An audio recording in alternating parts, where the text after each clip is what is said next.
السلام عليكم ومرحبا بكم على قناتي صنعة وهمة، واللي غادي نحضر معاكم اليوم فيها رولي تاع البطاطا بالكفتة. هنا راني ديت البطاطا نتاعي وراني درتها شرائح رقيقة. غادي نزيد لها شوية نتاع الملح، شوية فلفل اسود، وشوية نتاع الكمون. وهنا راني حضرت من قبل الجبن، هذا الجبن تاع البيتزا ولا اللي بغيتي ديري جبن مبشور. ودوك نفوتوا للطريقه كيفاش غادي نخدموا هاد البطاطا نتاعنا. هنا بعد ما غادي نضيف لها المكونات كما كتشوفوا هنا فلفل اسود، وغادي نزيد كمون.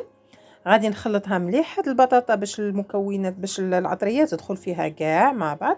نحركها مليح ونحاول عاود نحكها بيديا، لخاطر البطاطا كي تكون مقصوصه رقيق كيما هكا ما تبغيش تخلط مليح. حاولي هكا تحكيها مع يديك باش العطريه توصل لها لكل حبه. وما تنسايش هنا الفرن راني درته، راني سخنته، شعلت له من الاسفل ودرته يسخن مليح.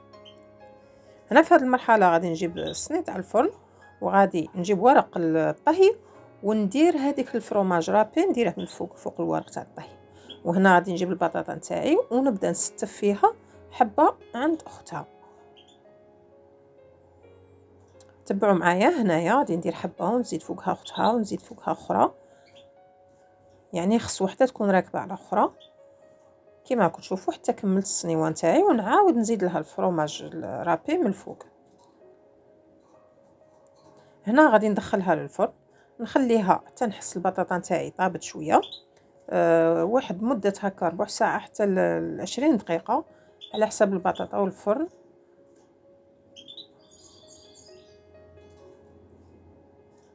هنا ندخلها للفرن وغادي نمروا للكفته. هنا الكفته راني ديت كميه تاع الكفته وديت معاها البصله. هنا الكفته تاعي غادي نخلطها، ندير لها الملح وندير لها الفلفل الاسود وندير لها سكينجبير وندير لها الكمون كثروا لها خاطر تجي مليحه بالكمون، تجي تفوح.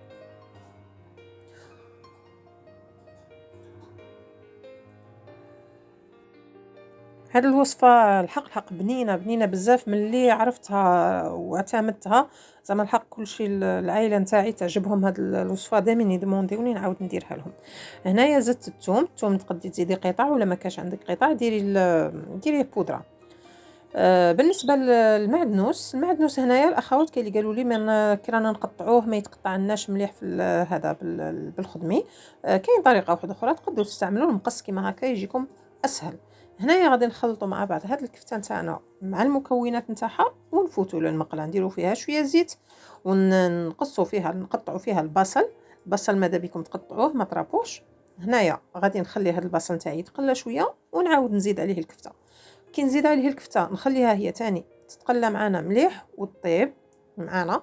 وكي غادي تطيب انا كنت موجده عندي لاصوص طوماط، يعني الطماطم كنت رابيتها مرابيه ومطحونه موجوده.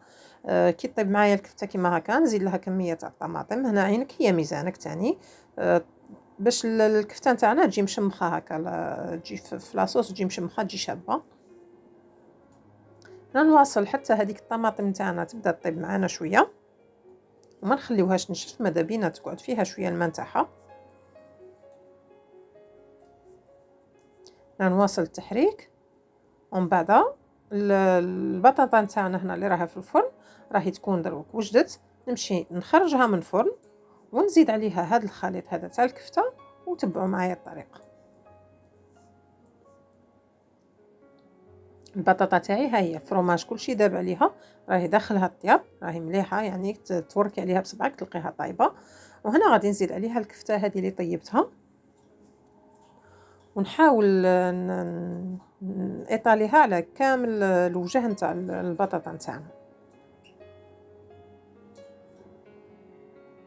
هنا في هذه المرحله غادي نجيب جبن دائب، يعني الا كان عندك تاع المثلثات ولا كان عندك هكا طويل ولا نديره في الوسط، يجي واحد البنه تاعه بعد يذوب في كي تدخليه عاود للفرن يجي هايل. هذه غادي نكمل نسطر هذه القطع نتاع الجبن نتاعي. وهنا غادي نبداو نروليو في البطاطا نتاعنا. هنا غادي تاخديها بيها بالورق نتاعها كيما كانت وتحاولي تروليها تلفيها وتبداي او ميم طون تقلعي هذاك الكاغط الورق غير بشويه. وهنا غادي نجيب ورق واحد اخر جديد نعاود نحطه ونعاود نحط فوقه هاد الرولي نتاعي كما راكم تشوفوا. هنا عاد ننزع الورق كليا. كما راكم تشوفوا هي البطاطا نتاعي يعني تحمرت وطابت. ما باقي لي غنزيد لها هنا لا بغيتو هذا اختياري. انا درت قطع تاع الفرماج تاع الهامبرغر درتهم الفوق يعطيو يجيو يتعلكوا يعطيو واحد البنه هي لذيذه. ونزيد فوقه نزيد الفرماج رابي. هنا الفرماج رابي كما قلت لكم تستعملوا اي فرماج كان متوفر عندكم بغا غرويير فرماج روج ولا فرماج تاع البيتزا هذاك اللي يجي بودان كما هكا تقصيه ترابيه كل شيء يجي بنين. هنا الفرن تاعي راه سخون راني شعلت له من الفوق. غادي ندخل الرولي تاعي للفرن يتحمر غير من الفوق باش هذاك الفرماج نتاعي يذوب ويتحمر ونمروا للنتيجه النهائيه. ان شاء الله يعجبكم هذا الطبق وتستمتعوا به وتحضروه للعائله نتاعكم. ودوك تشوفوا ان شاء الله كي ديروه دوك تشوفوا غادي تعتمدوا هذه الوصفه بزاف خاطر تجي بنينه بزاف هايله.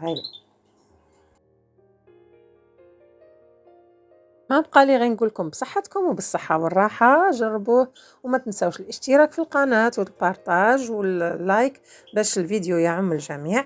وإلى اللقاء إلى حلقة قادمة إن شاء الله.